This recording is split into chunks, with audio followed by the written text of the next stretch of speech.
কাউকে না বলতে ভীষণ বাধে। একটা কেমন যেন অপরাধ বোধ হয় যে কাউকে না বলবো, সে কি মনে করবে? এটা আমার ভেতরে একটা চাপ তৈরি করে। এটা অনেকের ভেতরেই একটা অপরাধ বোধ তৈরি করে। খুব সম্ভবত অন্যকে খুশি করার প্রবণতা থেকে এই বোধটা তৈরি হয়। তবে দীর্ঘমেয়াদী সম্পর্কের ক্ষেত্রে এই বিষয়ে খুব পরিষ্কার ধারণা থাকা উচিত।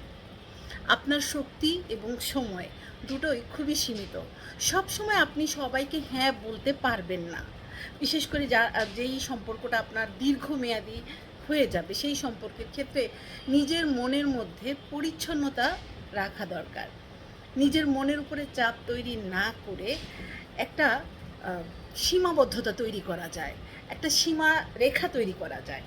আপনি সব ক্ষেত্রেই হ্যাঁ বলবেন না, কি কখনো কখনো একটু না বললে আপনার আপনার কাছে যিনি সহযোগিতা চাইছেন তিনি হয়তোবা আত্মনির্ভরশীল হওয়ার বা অন্য কোনো উপায় খুঁজে নেওয়ার একটি সম্ভাবনা তার ভেতরে বা চেষ্টা তার ভেতরে তৈরি হবে।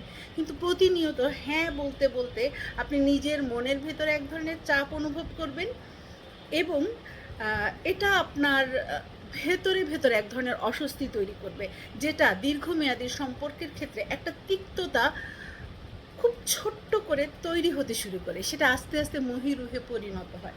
তাই সবসময় হ্যাঁ না বলে কখনো কখনো খুব সুন্দরভাবে আপনার সীমাবদ্ধতাই স্পষ্ট করে হাসি মুখে তুলে ধরবেন। সেখানে রূঢ় হওয়ার কোনো দরকার নেই। আপনি খুব সুন্দর করে আপনার অক্ষমতাটা বা আপনার যে সীমাবদ্ধতাটা এটা সুন্দর করে তুলে ধরবেন।